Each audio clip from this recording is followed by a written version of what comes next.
주신 하나님의 말씀은 구약 성경 창세기 2장 7절에서 10절 그리고 15절에서 17절까지 말씀입니다.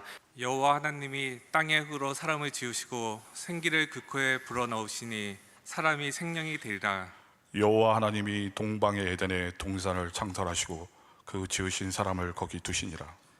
여호와 하나님이 그 땅에서 보기에 아름답고 먹기에 좋은 나무가 나게 하시니 동산 가운데에는 생명나무와 선악을 알게 하는 나무도 있더라.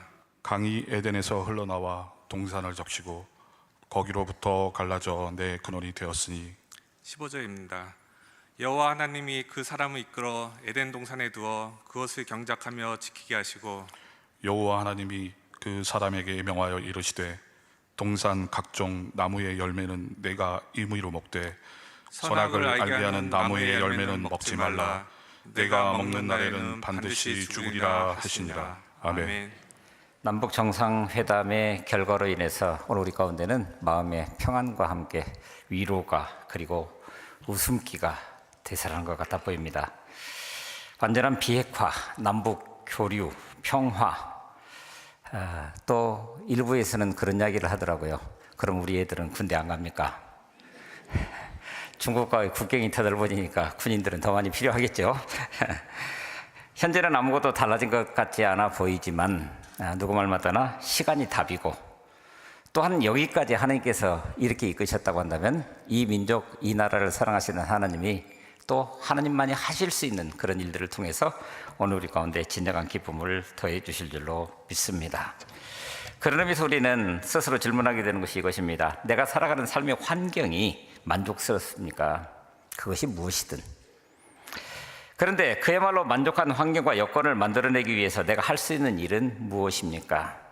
바로 남북 정상회담을 마무리 짓고 나서도 여전히 질문될 것이 이것이라는 거예요. 오늘은 지난주에서 아이들과 똑같이 하나님이 만드신 이 지구 우리가 사랑해요, 이런 주제를 같이 이야기하고자 합니다. 우리가 살아가는 환경 중에서 가장 중요한 것은 우리가 맞닿고 살아가는 이 환경입니다. 자연 환경이죠. 근데 지난주에 어떤 글을 읽다가 보니까 이런 얘기가 있었습니다.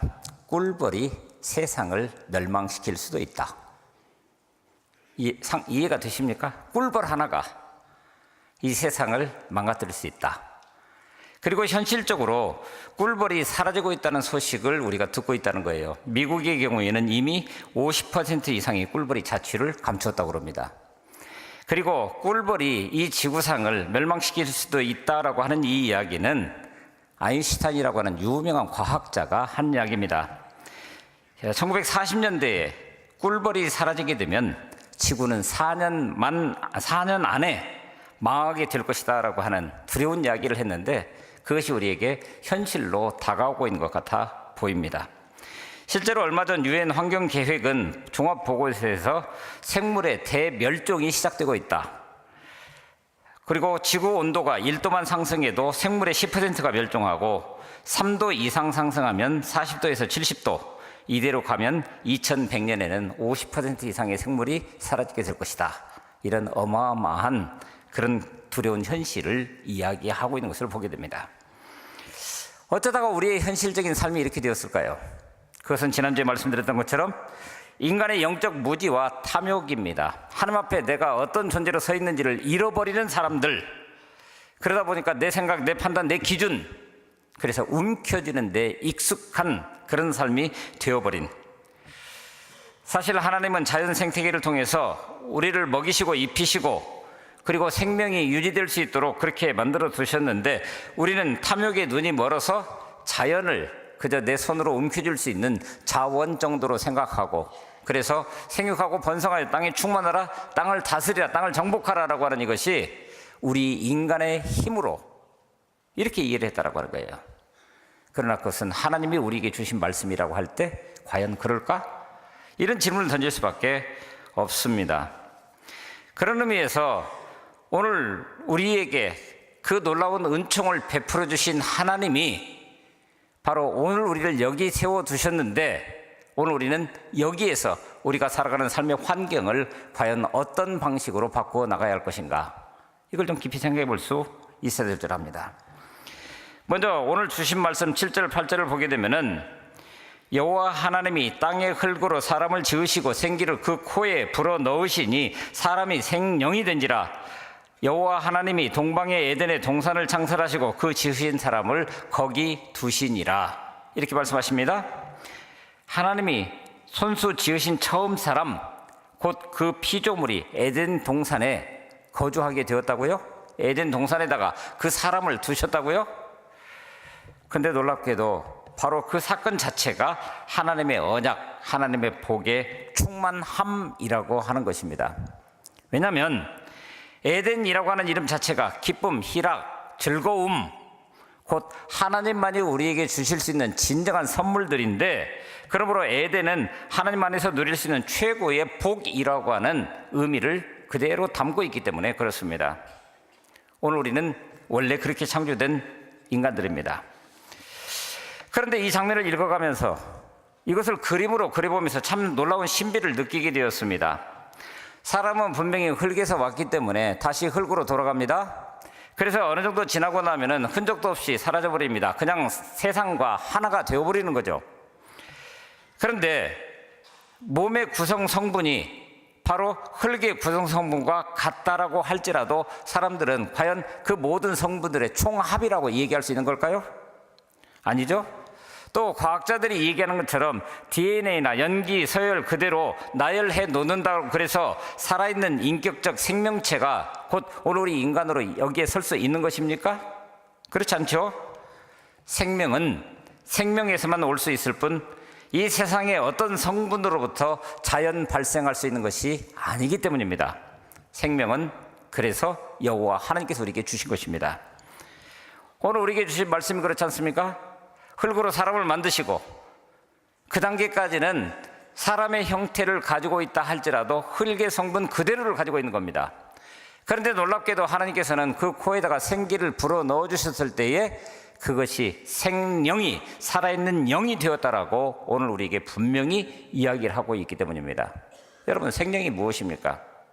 바로 우리의 생명력입니다. 그런데 이 생명력이라고 하는 이 말은 결국은 이 생명을 누가 주셨느냐를 깨달아 알 수 있을 때, 그러므로 오늘 우리가 생명력이라고 하는 것을 이야기를 할 때는 바로 로마서에서 사도 바울이 얘기했던 것처럼 하나님을 알만한 것이 그 속에 담겨져 있는 바로 그 속성을 이야기하는 것 아닐까, 이런 생각을 해보게 됩니다. 바로 오늘 우리가 이 땅을 살아가면서 매일 매 순간마다 하나님이 나의 주체시라고, 그 생명을 나에게 주신 분이시라고, 그래서 오늘을 이 땅을 정말 아름답게 살아가는 거라고 그렇게 고백할 수 있는 능력이 바로 그 생명 아니겠습니까?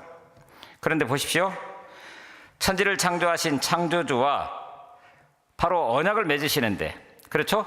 오늘 2장 8절과 2장 15절을 연이어서 보게 되면은 여호와 하나님이 동방의 에덴의 동산을 창설하시고 그 지으신 사람을 거기에 두었다.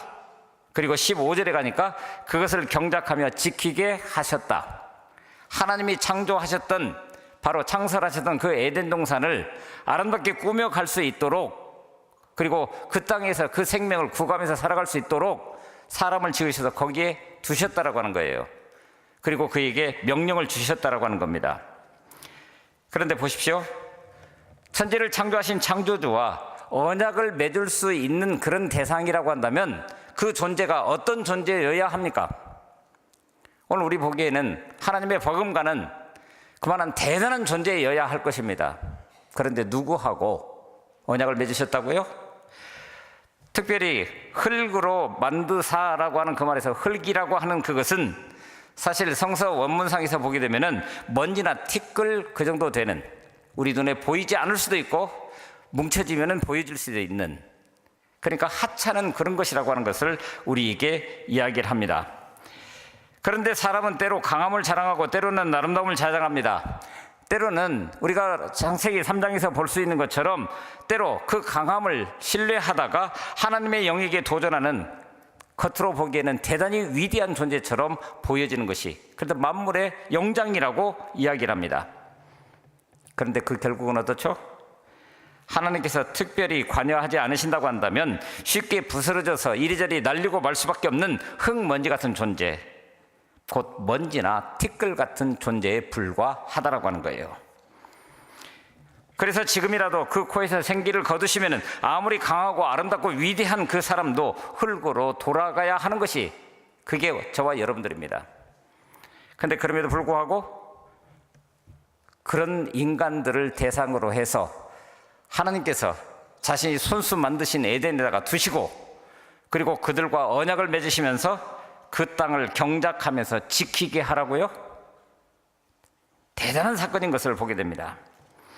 그러니까 사람이 흙으로 지어졌다는 사실을 강조하고 있는 이유는 사람이 언약의 대상자로 선택된 것이 사람 자체에 하나님과 언약할 만한 가치와 자격이 있기 때문이 아니라 그 어떤 언약이든 지극히 크신 하나님께서 먼지와 또는 티끌 같은 그런 사람을 언약의 대상으로 삼아주시다는 사실 자체가 하나님의 놀라운 은혜이고 그러므로 그 언약은 놀라운 복이라고 하는 것입니다. 그렇게 아브라함은 소돔을 멸망시키려는 하나님 앞에서 이렇게 기도하지 않았습니까?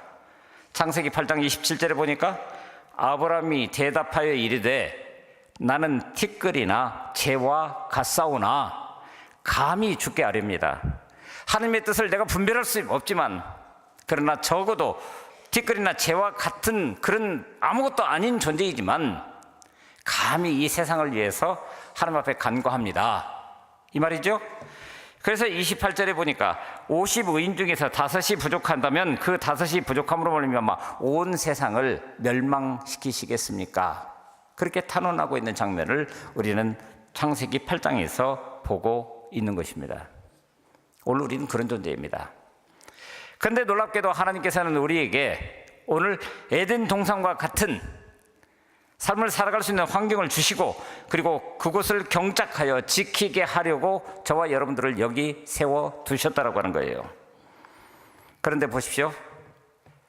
놀랍게도 그런 언약을, 그런 복을 우리 가운데 허락하시기 전에 하나님은 하나님 자신이 먼저 하실 일들을 하고 계시면서 오늘 우리로 그것을 보라라고 하는 거예요.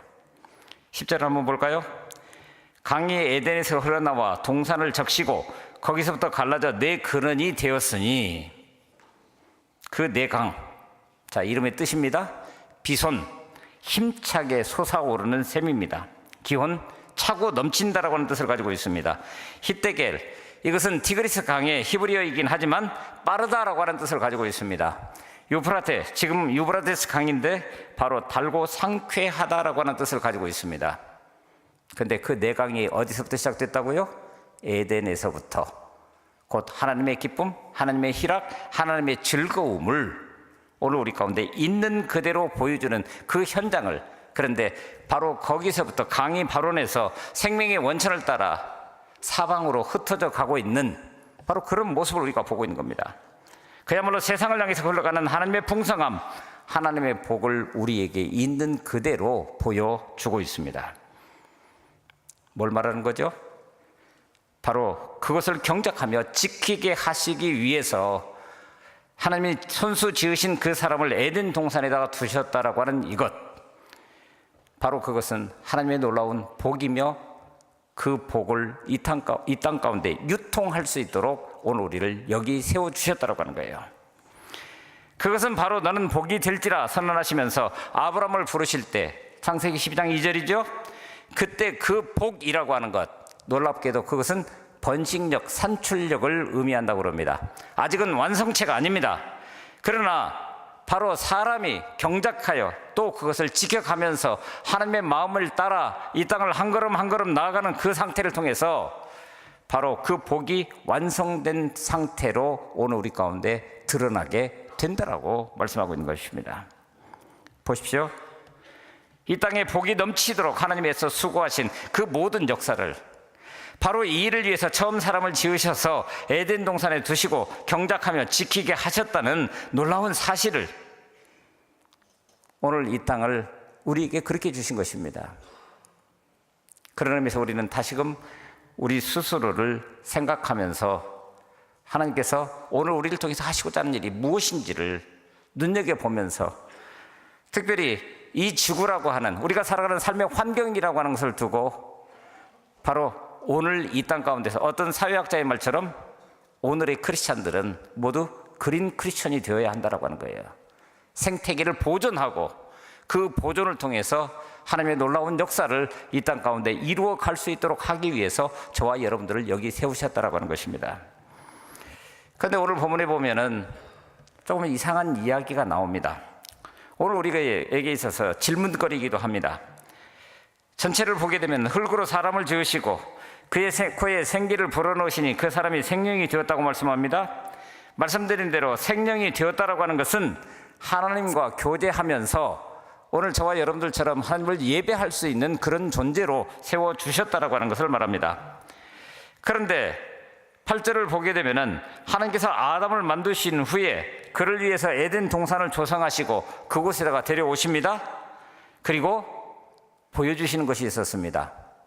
동산 모든 것을 훑어보게 하시고 둘러보게 하시고 그리고 마침내 동산 중앙에 두 나무를 보여주셨다라고 하는 거예요. 하나는 생명나무고 다른 하나는 선악을 알게 하는 나무입니다. 그리고 이로 인해서 일어났던 그 일들은 바로 이어지는 창세기 3장에서 인간의 타락이라고 하는 것을 통해서 보게 됩니다. 그래서 어떤 분들은 바로 이 사건을 두고 이렇게 이야기할 수도 있습니다. 하나님께서 왜 선악을 알게 하는 나무를 만드셨나?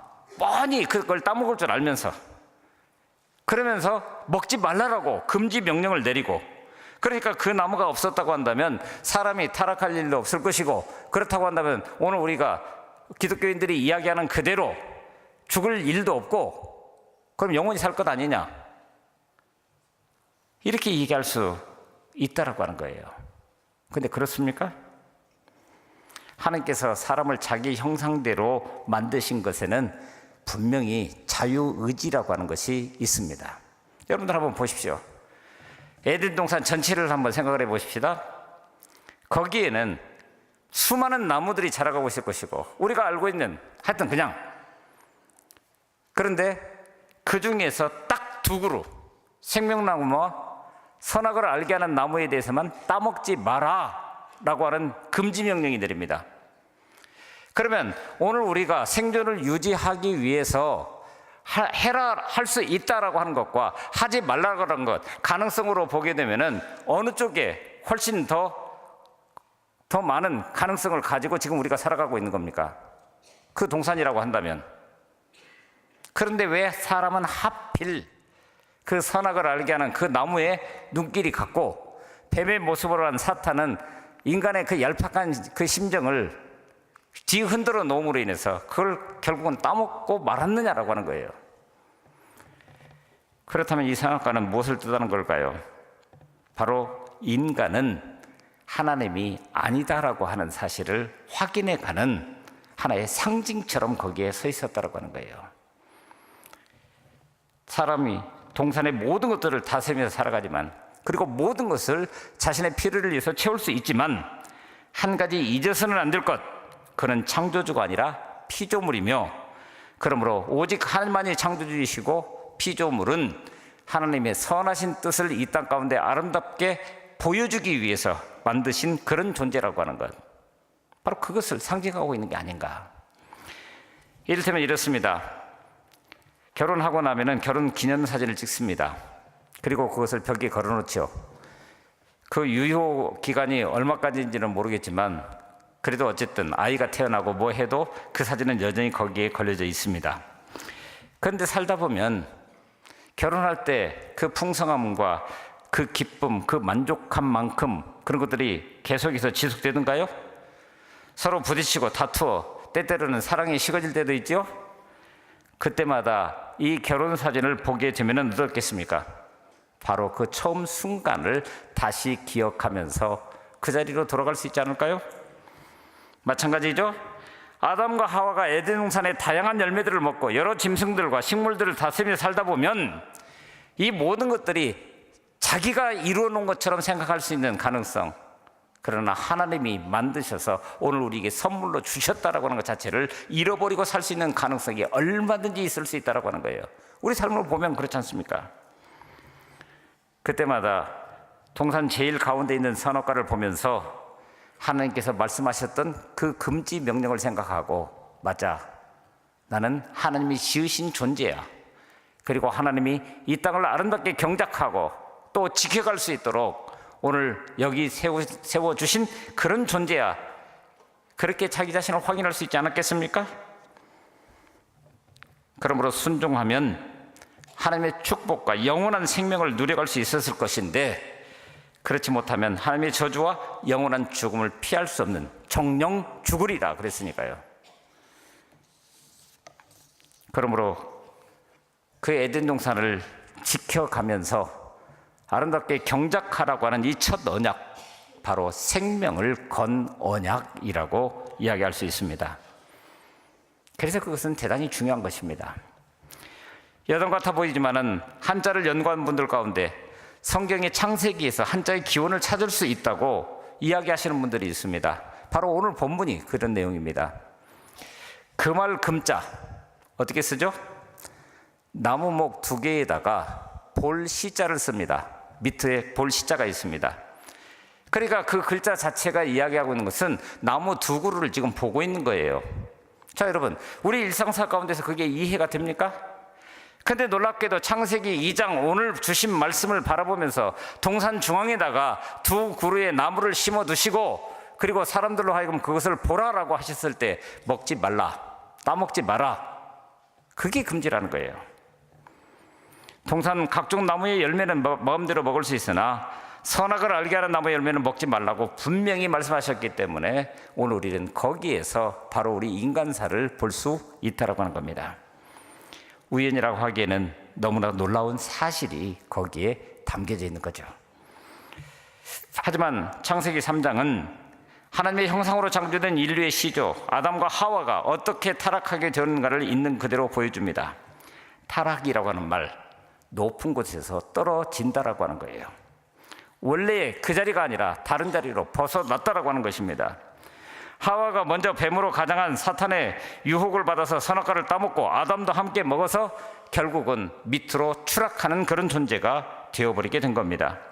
사탄이 먼저 하나님을 대적하였고 하와를 유혹해서 하나님이 마치 인간에게 나쁜 존재, 그래서 하나님을 대적하게 만든, 결국 인간은 본래의 존귀한 위치에서 죄인의 상태로 떨어질 수밖에 없었고 그 원래적인 의로움을 상실해서 더 이상 하나님의 영광을 드러내지 못하고 하나님의 형상으로 만물을 다스리도록 오늘 주신 말씀대로 하면 그 아름다운 에덴 동산을 경작해서 너희들이 필요한 모든 것들을 다 취하고, 그러나 그 땅을 하나님께서 맨 처음 의도하셨던 바 그대로 아름답게 지켜가라라고 하는 그 일들을 통해서 오늘 우리에게 지금 우리가 보고 있는 모든 현실들에서 벗어나서 에덴의 기쁨을, 그 충만함을 충분히 누려갈 수 있었는데 그렇게 되지 못했다라고 하는 거예요.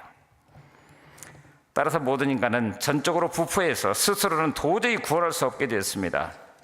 만물의 영장으로 하나님을 닮은 존재로 창조된 인간은 원래의 모습과 전적으로 타락한 죄인으로서 인간은 극과 극의 대조를 이루면서 오늘 우리 현실을 보고 있는 겁니다.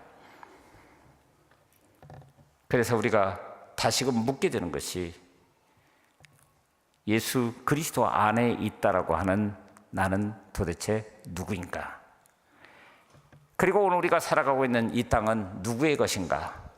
다시 한번 질문할 수 있어야 됩니다. 오늘 우리는 어쩌면 그 선악과 앞에 서 있는 존재입니다. 에덴 동산에는 그것 말고도 수많은, 오늘 우리가 그야말로 풍족하게 삶을 누려갈 수 있는 모든 여건들이 거기에 있습니다. 어느 쪽을 선택하시겠습니까? 오늘 우리의 믿음의 고백은 그 모든 것이 하나님의 것이기에 하나님의 뜻에 합당한 채로 오늘 이 땅을 아름답게 살아내야 되는 것입니다. 또한 이 땅은 우리 다음 세대들의 것이기도 합니다. 그들 역시 이 땅을 살아가면서 그것을 경작하며 지키게 하시고 그렇게 말씀하실 때 바로 그 대상이기도 합니다. 근데 오늘 우리는 지금 오늘 우리가 살아가는 세대로 세상을 마감할 듯이 우리가 움켜쥐기를 힘쓰고 움켜진 그것을 소위 과소비하면서 혹시 그렇게 살아가고 있는 존재들은 아닌지, 분명히 우리 다음 세대들을 사랑하는 것은 사실인데 그들이 살아갈 세상에 대해서 아무것도 생각하지 않고 그저 지금 눈앞에 달려져 있는 그것에만 급급해가지고 그 아이들에게 그것만 채워주는 것으로 모든 것이 끝나는 거냐라고 하는 거예요. 이런 삶, 이런 세상은 지속 가능한 게 아닙니다. 언젠가는 망하고 말 사회 구조를 스스로 만들어내고 있다고 하는 거예요. 망할 것을 뻔히 알면서도 아무런 대책 없이 살아가는 것은 정말 어리석은 일입니다. 그러므로 우리 다음 세대가 살아갈 세상이라고 한다면 오늘 우리가 조금 희생하고 조금만 더 절제하고 그래서 그 다음 세대들이 또한 그것을 누려갈 수 있도록 그들에게 양도할 수 있는 그런 마음도 있어야 될 줄 압니다. 또한 이 땅은 거기에 살고 있는 모든 생명체들의 것입니다. 인간만의 것이 아닙니다. 그 어떤 생명체도 무시되어서는 안 됩니다. 모든 생명체는 존중받을 권리가 있고 그것이 바로 오늘 우리를 살리는 능력으로 다가온다라고 하는 거예요. 시작하면서 말씀드렸던 것처럼 꿀벌 아무것도 아닙니다. 하찮은 존재일 수도 있습니다. 그런데 그 꿀벌이 사라지게 될 때 어떤 근거로 그렇게 얘기를 하는지 모르겠지만 4년이면 이 세상은 멸망의 길에 들어선다라고 하는 이것이 의미하는 바가 뭐냐라고 하는 거예요.